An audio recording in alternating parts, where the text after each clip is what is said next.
now I'm gonna do a video, show you what are my favorite plugins. That you, my favorite plugins thus far for my signature sound. And stay tuned, subscribe to my channel, and then I'm gonna do a mastering breakdown of how I'm mastering, doing my own mastering. I I have my signal chain here, and it's a very specific process to make it sound really good, low cost as possible, but like professional sound.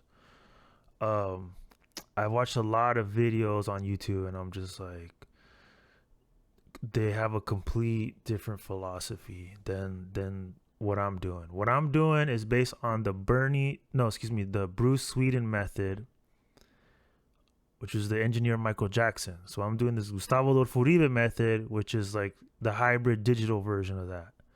Okay, so um, now I'm gonna show you the plugins. All right. Okay, so right off the bat, let's start with these MIDI chord packs. Um, you could buy these. Where is it? Okay, here's one. I'll put links in the description. And then there was another one. This one, MIDI chords.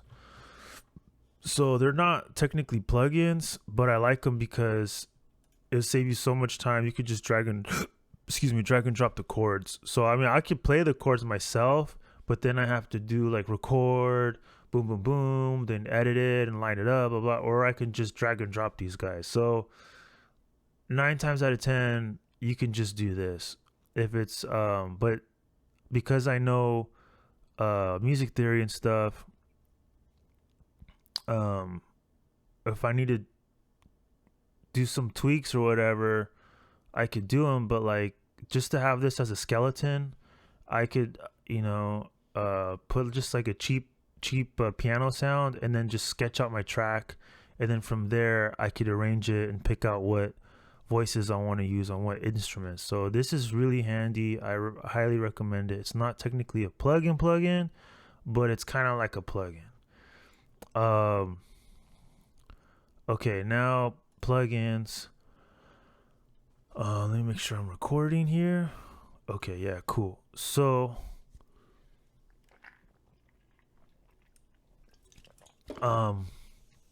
okay, start with Korg M1. Let's just do. Oh, I'll just put a new track, whatever. Insert MIDI track. This one right here. This plugin is dope. This one has that house sound.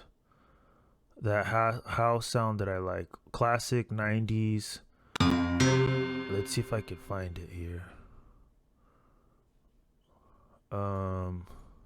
Browser, organ, house split. There it is. You got to show me love. Bum bum ba-dum, bum bum bum bum. That one.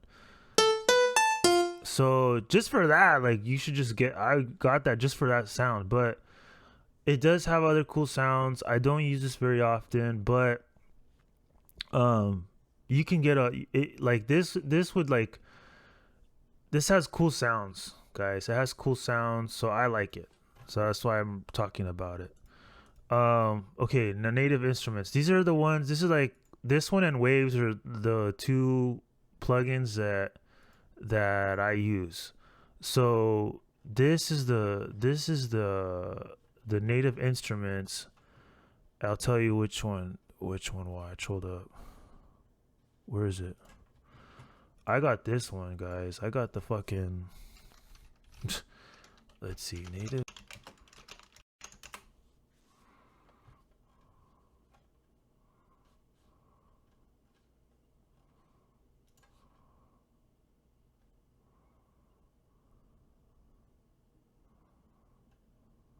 Scarby. I think no, this one. The Scarby Mark 1. Yeah. Yeah, this one. So this is the complete version. It's kind of like a Rhodes, but it's like their own version. He says that this cholo right here, he like made his own classic electric piano. So this one's pretty good, but it has a different sound. You know what I mean? It has a different sound as opposed to getting the real deal. Um, where is it? The real deal. Um, Roads of this one. So this is like authentic. They sampled it straight from the horse's mouth, and the other one is like their version of it. So just so you know, because electric keyboards, I mean, getting a good electric keyboard sound is harder than you think. But yeah, I use it a lot. Um, I wouldn't think so, but I actually do. Especially when you're like, or if you just using a cheapy electric keyboard. Let's see, instruments. Just like old school Rhodes, you could use that to sketch out. I use that to sketch out my songs, so that's why it's super important. And uh, as a beat maker, you gotta be keyboard literate. You know what I'm saying? To really punch out the tracks. Um, and then some other wave stuff I don't even use. The mastering shit, I don't even like their stuff, to be honest with you. This one I just got it, but I don't even like it too much. This one and they sound good, but I already have real tubes, so this one doesn't sound like that. And then this one actually has a pretty good sound, but um I already have the preamp in my chain to give it the sauce. But this one does sound pretty good. Like if if uh if you had to do your own mastering, these ones would be pretty good, to be honest. But I got real stuff, so I'm not gonna. I tried using these to like as a test, and I was like, nah, I'm just gonna fix the shit that I have and use that. So that's pretty good for the plugins. As you can see, I don't use much. Um, yeah, so that's it. That's the secret to the sauce. If you're interested in my sound and what kind of stuff I use, um, yeah. So the beauty is that is this one and this one. That's gonna give it a nice color to your sound. The rest is in my if you master it the way I do it, then you're gonna get a real professional nice sound. But if you don't have the analog outboard gear, then you could probably just add this or add this to your master track, and then it would tighten it up, uh, and give it a polish. But it's not gonna be as good as the real thing. You know what I mean? So just so you know, like plugins like this, they're good. Like EQ plugins, this type of it's good. It gives the EQ, the sound, but the polish, you'll never get the polish like the real thing. These are like the polish. You will not get the polish like the real thing. Trust me, you will not. It doesn't sound the same. So for plugins, that's my philosophy. You know, um, and let me wrap up this video. Hold up. Let me wrap it up. I'm not gonna get into crazy debate with you guys. Analog sounds better. Period. Digital is good for editing, is good for storaging, it's good for workflow. EQ, it's good for mixing. just to pan stuff out. But in terms of like summing, sub mixing, and mastering, no, no. Uh, so you don't have to get a mic preamp. I think these APIs that will work really good. Just get the raw, dry sound and record it in the studio. With this, just a basic M audio, and the preamp of this is just very clear, really good, doesn't color the sound. And then you could put that plug in as a preamp if you want to use a plug-in preamp like what I showed you, and you're gonna get a good sound like that. But in the mastering chain, no. Mm-mm, mm-mm. To get the real analog sound, you have to use analog. That's bottom line. And a lot of people, God, it's like so stupid. It's just like, why are you guys arguing? Like, just analog sounds better. Just get over it. It's like, it's more expensive. Yes, it is, because it's handmade, or maybe, the machine made, whatever. But like, sooner or later, you have to have someone put some high end components in that audio device.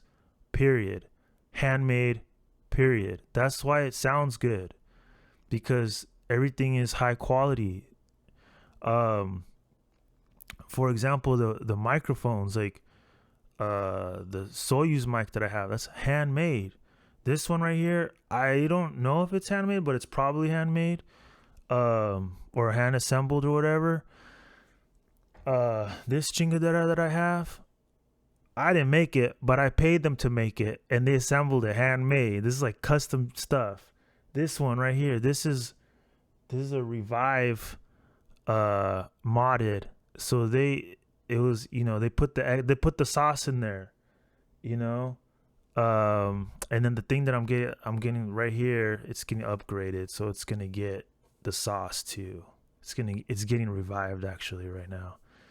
So we'll see how that comes out. But yeah, so like audio, I just want to sum it up, guys, that making music to make it sound good is expensive. It's expensive, guys. It's expensive because quality, you have to pay for quality. That's why when you hear the songs on the radio, they have a certain sound, because there's money behind it. And at the end of the day, it's going to get mastered with some analog gear. Period. So, like, I'm not, it's just like, and also like recording. Go to the recording studio, get it recorded in a recording studio where it's soundproof, and use a good mic, use a good microphone. Don't, like, if it's under $500 for a microphone, it's not that good. I'm just keeping it honest, keeping it real with you guys. If you want quality, you got to pay for it. The cheapy mics are for the house, for the demos. I learned that the hard way. I tried to build a sound booth, and it wasn't soundproof, and I didn't get the right quality sound. I should just went to the recording studio, and I learned that the hard way. Recordings. Go to a recording studio. Make sure it's soundproof. Use a good mic. You're going to have to use analog gear for the mastering chain for sure. And then the mixing, well, you have to have a subwoofer and make sure that you cut the low end off. I got like several roll-offs in my chain to make sure that sub frequencies are cut out, because that low end is gonna mess up your mix. And you put it in your car and you listen to it and it goes like when it distorts and sounds like shit. It's because you got too much low end, and you can't hear it unless you have a subwoofer to hear it. Because most people, they mix on speakers and they don't have a subwoofer, so they don't hear it. But then you go to the car or whatever, and it's just messed up. It's messed up, and those frequencies, they take up so much energy that it just, you have to cut them. You have to cut them. Anyways, so just wrapping that up, those are some of the plugins that I use. Plugins really good for emulation too, you know, like having the instruments. Back in the day, you know, I used to have like all this MIDI shit, and like I had this, had to hook up with that MIDI with that, and blah blah blah, and it was just too complicated. So with these software emulations, it's like really cool, you know, that you don't have to worry about that, and then you could get the sauce, the sound, that analog sound back in this audio chain when it gets stemmed out through this stuff. It'll give it some life back. So that's how I use the best of both worlds, you know. All right, so thanks for watching. Subscribe if you want some more videos. Like, comment. Give me some your thoughts and some ideas. If you want me to do some more technical stuff, or actually show you how I make the beat or whatever, you know, let me know. And we'll see how this goes. Okay, thanks for watching.